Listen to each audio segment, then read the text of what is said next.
राजस्थान के अंदर जिस तरह से अशोक गहलोत की सरकार भ्रष्टाचार में संलिप्त है और लॉ एंड ऑर्डर की स्थिति बिगड़ी हुई है और इस तरह से व्यवस्था बिगड़ी हुई है कि अब राजस्थान की जनता इसको सहन नहीं कर पा रही है। इसलिए अब नहीं सहेगा राजस्थान के तहत आने वाले समय के अंदर निश्चित रूप से मैं कह सकता हूँ कि जिस तरह से राजस्थान के अंदर आज बलात्कार के अंदर राजस्थान पूरे हिंदुस्तान में एक नंबर पर पहुंच चुका है और इसके साथ ही जो पेपर लीक की घटनाएं उनमें राजस्थान एक नंबर पर है,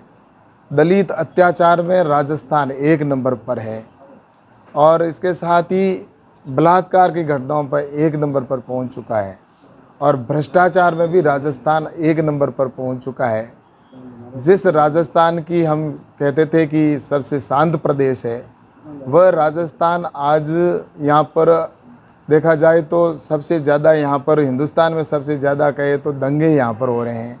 10 गुना दंगों में के अंदर इजाफा हुआ है और किसानों से जो वादे किए थे वो किसानों के वादे पूरे नहीं किए और इसके साथ ही प्रदेश के अंदर जिस तरह के हालात बने हुए हैं उसमें मैं कह सकता हूँ कि पिछले 5 साल के अंदर 10 लाख से अधिक अपराध इस राजस्थान के अंदर हो चुके हैं। तो इस तरह से राजस्थान के अंदर भ्रष्टाचार के अंदर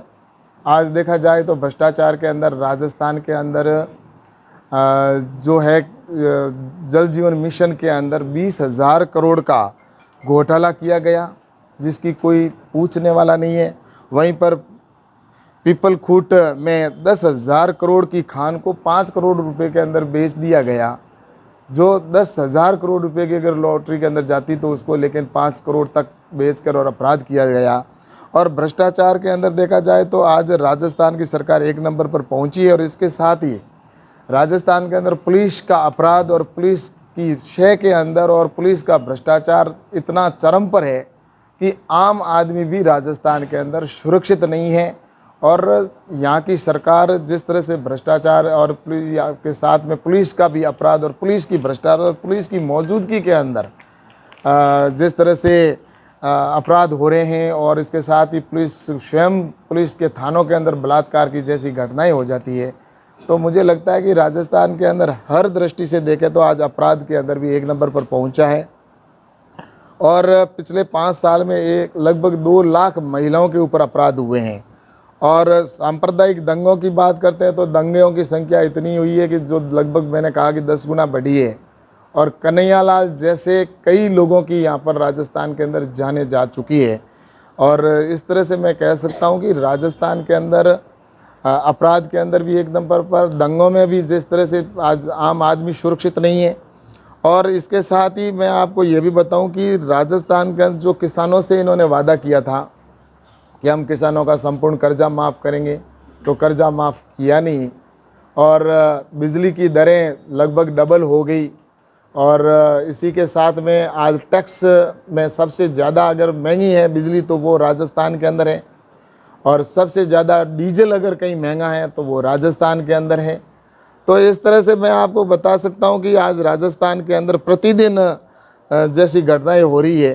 कि अपराध में भी देखो, चाहे भ्रष्टाचार के अंदर देखो और चाहे आज बलात्कार की घटना की अगर हम बात करते हैं तो राजस्थान में 22%, देश का 22% अपराध बलात्कार की घटनाएं राजस्थान में हो रही है और प्रतिदिन लगभग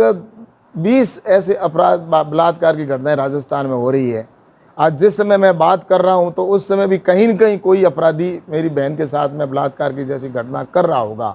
तो ऐसा राजस्थान का एक तरह से आलम हो गया है। ये सब इसलिए हुआ कि राजस्थान में अशोक गहलोत की जो सरकार है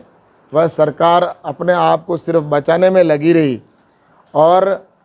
युवा हैं वो अपने आप को ठगा महसूस करते रहे, युवाओं के पेपर लीक होते रहे। जिस युवा को उम्मीद थी कि मैं परीक्षा देकर मेरे जीवन के अंदर कुछ अच्छा करूंगा, लेकिन उस बेचारे जो युवा साथी था उसका पेपर लीक होने की वजह से उसके सपने सब मिट्टी में मिल गए। और इवन आरपीएससी के अंदर जिस तरह से अपराध हुआ, भ्रष्टाचार हुआ और उससे भी आगे बढ़कर जिस तरह से योजना आयोग के अंदर, सचिवालय के अंदर भ्रष्टाचार जिस तरह से करोड़ों रुपए पकड़े जाना, सोना पकड़े जाना और उसके बावजूद भी कोई कार्रवाई नहीं होना, और जितने भी कोई भी अगर ट्रैप भी होता है तो वो ट्रैप होने के बाद भी बड़े आराम से नौकरी पे बैठा है, मनचाहे स्थान पर उसको लगा दिया जाता है। तो इसका मतलब स्पष्ट है कि यहाँ से लेकर सारे जो मंत्री हैं इनके, चाहे इनके विधायक हैं या इनके कांग्रेस के कार्यकर्ता दलाल बने हुए बैठे हैं थानों के, और मुख्यमंत्री से लेकर और जिस तरह से भ्रष्टाचार किया जा रहा है, अशोक गहलोत की मौजूदगी के अंदर अध्यापक कहते हैं कि हम पैसे देकर ट्रांसफ़र करवा रहे हैं, और ऐसे ट्रांसफ़र सिर्फ एक शिक्षकों के ही नहीं, हर विभाग के अंदर जिस तरह से भ्रष्टाचार हो रहा है, उनको पैसे देकर उनको ज्वाइनिंगें दी जा रही है, थाने की नीलामी बोली लगती है, थाने के कौन सा थाने का कितना पैसा है ये पहले तय होता है कि इस थाने का ये थानेदार होगा जिसकी इतनी बोली लगती है, थानों की बोलियां, डिप्टी ऑफिसों की बोलियां लगती है, कौन एसडीएम होगा उसकी भी वो अपनी घूस देकर उस स्थान पर आता है, और जो आता है वो जनता से ही वसूल करता है। तो इस तरह से राजस्थान के अंदर जो बाड़ी खेत को खाने लगी और इसका इतना स्थिति बिगड़ी हुई है, इसलिए राजस्थान की जनता ने आने वाले समय के अंदर ये मानस बनाया है कि ये जो 4 महीने बचे हैं, इन 4 महीनों को कैसे निकाले। जनता बड़ी मुश्किल से ये जिस तरह से भ्रष्टाचार हो रहा है या बहन बेटियों के ऊपर बलात्कार, जो वादे किए थे वो पूरे नहीं किए, और इसीलिए अब राजस्थान की जनता नहीं सहेगी, राजस्थान ये सहन नहीं कर पाएगा, और इसीलिए भारतीय जनता पार्टी नहीं सहेगा राजस्थान का अभियान प्रारंभ किया है, और जनता के बीच में हम जाएंगे और जनता की उम्मीदों के ऊपर आने वाले समय के अंदर जो उनकी राजस्थान जो पूर्व में एक आगे बढ़ रहा था, ऐसा राजस्थान जो एक सुनहरा भविष्य देख रहा था, आज नरेंद्र मोदी जी के नेतृत्व में पूरे देश का विकास हो रहा है, लेकिन केंद्र की योजनाएं यहाँ पर नहीं पहुँचाना, नीचे तक ग्रास रूट पर नहीं पहुँचती है, तो उससे यहाँ के लोग भी चाहते हैं कि डबल इंजन की सरकार हो, ऐसे जो भ्रष्टाचारियों की सरकार यहाँ पर ना हो, जिन्होंने इस राजस्थान का खून चूसने का काम किया, राजस्थान के गरीब व्यक्ति का पैसा का खाने का काम जिन लोगों ने किया है, उनको आने वाले समय में एक सुशासन वाली सरकार चाहिए, और वो सुशासन की सरकार भारतीय जनता पार्टी ही दे सकती है। तो इसलिए राजस्थान की जनता ऐसी बहरी, गूंगी और भ्रष्ट और निकृष्ट सरकार को आने वाले समय के अंदर निश्चित रूप से फेंकने का संकल्प लेगी। और ये जो अशोक गहलोत की सरकार, जिसने आपने देखा होगा कि सचिन पायलट की लड़ाई के अंदर और